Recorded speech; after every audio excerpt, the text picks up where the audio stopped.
เขาหัวกับจูเบื่อนะเขาส่งมา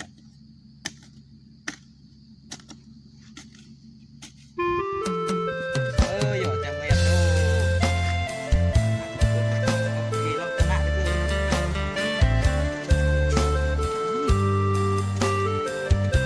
โอ้ยสมัยลึกโอ้ไม่เลยแฮม ไม่เลยจังมาดู เอาแฮมยอสอกเครื่องกันยำโอ้เบื่อนะก็เบื่อแดดนี่ตัวซองกี้ก็ขาดเคลื่อนมาสมัยจะมาโอ้ยนะมันย่อแล้วโอ้เบื่อเด็กกูมัดเรื่องน่ะสมัยลึกอ่ะโอ้สมัยอันมีมือแฮมไก่ย่อยที่สมาร์ทกลางแล้วผมอ่านที่เครื่องนี้โอ้ยจะรอเมสกี้วะเนี่ยจะรอไม่ดีนะอันเด็กที่รถยอกับไก่เดินนะตัวบราเนี่ยรถยอนั่นนี่ก็เลย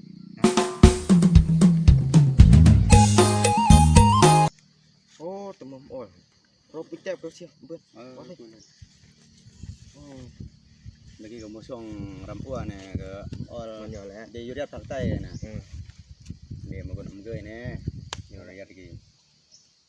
โอ้ยจะรอเมย์ไม่เยอะสิอันแนวปรึกษาเมนะซาแนวตระกัดเราจิบรองเมย์ไม่เยอะเดี๋ยวละด้านนี้คมนึ่งเด้อเบ้อเม็ดข้าวสมองเราก่อนหนึ่งพังเนื้ออีเลียด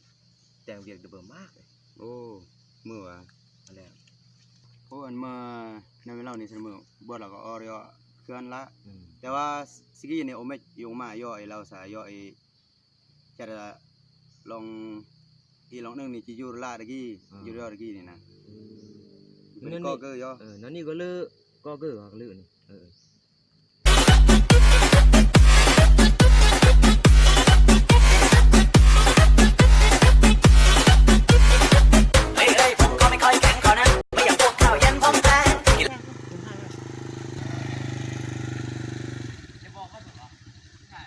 ย่อรอดแล้วให้ก็ย่อรอดเลยล่ะบอกว่าเยะโอ้ไม่เลยโอ้ไปกับย่อเรื่องแหละโอ้ไม่เลยโอ้ไม่นำอ่ะโอ้ยัดได้ยัดได้จงไก่เป็นเดยย่อละได้ก่าวเนี่ยบ่เบื่อเชี่ยวเบื่อมึงไงได้ละไงละไงละนะ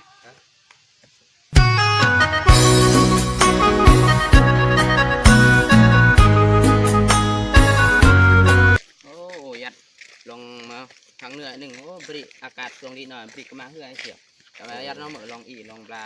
ไต่ดิบ่มันเยอะแย่มันเยอะนี่แหละนั่นแหละเสื่อมนี่ก็มาพุ่งทว่าเสื่อมเนี่ยก็มาเรียงประมาณ1 โมงกับ11 โมงก็มาเริ่ม11 โมงจะรอ1 โมงเบียกก็วิบัติในแต่งย้อนปริก็มาตลอดเลยแหละเยอะตรงนี้แต่ว่าน้องเหมือนกันย่าตอนบัวระกีดอกเรานี่มิกซ์สลาเซียในซวยเยอะเราในนี่อันดีเยอะละลองนึ่งแต่พักเลิกแล้วน้ำยอแล้วอายอน้ำดื้อก็แองคักขนมเปรี้ยวก็เยอะนะขนมลงผักเนื้ออีจูเรียดนะเนื้อนะผักเนื้ออีก็โอ้ขนมกุ้งมาเด้อยังลองกุ้งมานี่จะได้ลองน้ำซุปน้ำซุปโอ้แปะกุ้งเด้มาน้ำมันก็ได้ยังแล้วบุบเยอะแล้วเดี๋ยวพักก่อนนะจ๊ะ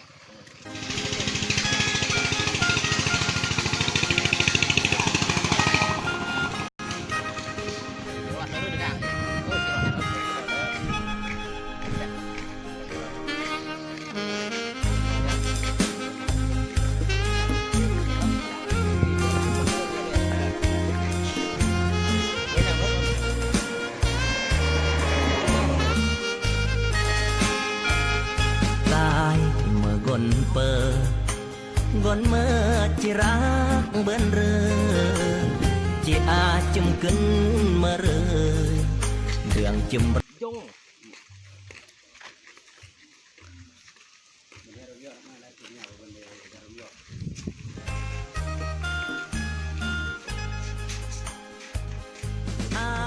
ขึ้นเรือเมื่ออยากกันยงยงngười đặc e vậy gạo cái gió này lại thằng ô long đừng bớt một rụng nó cứ rụng từng gió dạng không không cái gì vậy hoặc là tên lúc cậu nhá เน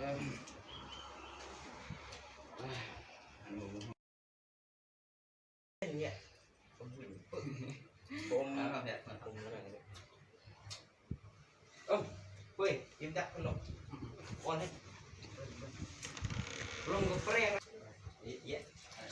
อะอ่ะเดี๋ยวด้วยพัดลมสร้างเหมือนเต่าเริ่มเสียเส้น นี่แหละก็มาเบื่อรู้งูนี่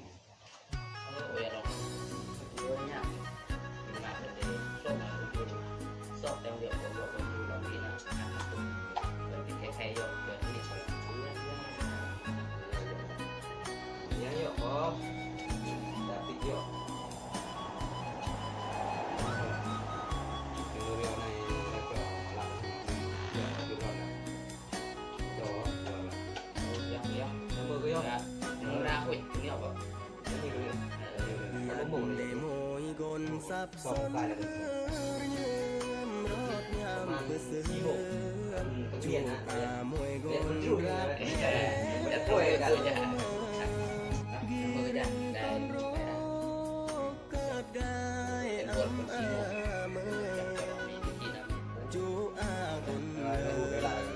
มงวันนั้นนี่แหละ อยา